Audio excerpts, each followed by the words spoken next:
Hey everybody, this is Brett Hancock. I just want to share a little snippet from writing from 10-volume set of the Ante Nicene Fathers. This is from a writer, early church leader named Lactantius, somewhere dated around 300, which would be towards the end of the period of the Ante Nicene Fathers, which dates from late 1st century to just before the Council of Nicaea, and hence the name. If you know Spanish or Latin, some Latin-based language, you probably recognize the word ante, not anti, but anti, which ends with an E.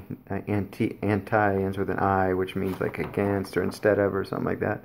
But ante means before, so before the Council of Nicaea, hence the name Ante Nicene Fathers. So anyway, I just want to share this with you. This little, just a great clip that really kind of parallels the idea.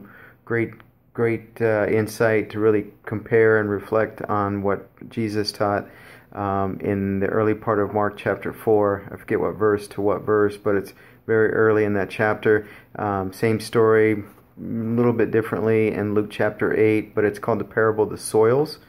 In that parable, there's all these different types of soils that are basically the soul or the hearts of human beings, where the seed is the Word of God, who became flesh, who was Christ, and it gets scattered and it lands on certain hearts. And whether it's hard heart, like the ground it talks about, and the birds come, depicting demons that come and steal away that from a person's heart because they get distracted, they don't really reflect and meditate on that and really let the sink in and then start putting into practice and build roots. So anyway, there's different types of soil there. So it was the hard heart, there was the seed that got scattered, landed in the thorns and thistles, which depicted, person that pursues wealth and riches and prosperity gospel and all that garbage that leads to condemnation and stuff. So anyway, and then of course the final soil that the seed landed on, which would be the soul, that was a good and noble heart that really hungered and thirsted for righteousness, as Jesus said in Matthew 5, "Blessed are those, for they will inherit, for they will be filled. Blessed are those who hunger and thirst for righteousness, for they will be filled."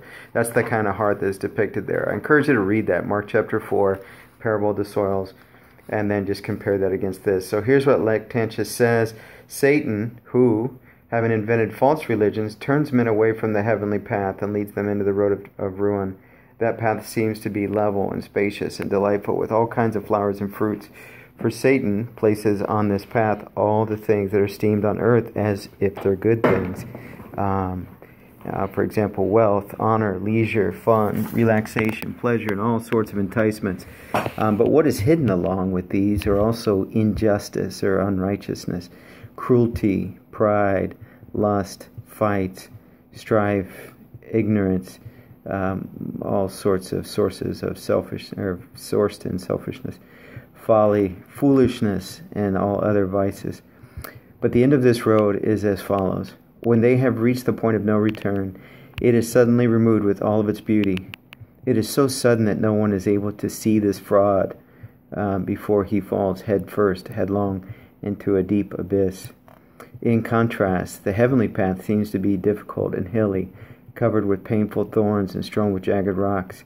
As a result, everyone must walk with the greatest care and must take precaution against falling.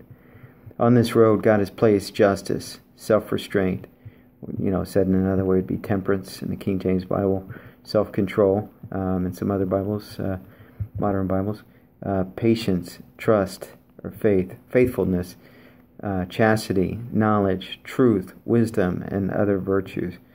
But along with these go poverty, loneliness, humbling, work, pain, suffering, all kinds of hardships, and tribulation, persecution. Whoever has extended his or her hope beyond the present life and chosen better things will be without these earthly goods, because he is lightly equipped, in other words, without possessions and wealth. Because he is lightly equipped and free of hindrances, he can overcome the difficulty of the way.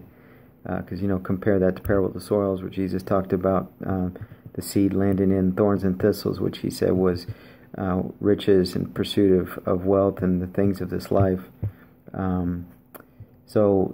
Again, let me back up. Because he is lightly equipped and free of these hindrances, he can overcome the difficulty of the way.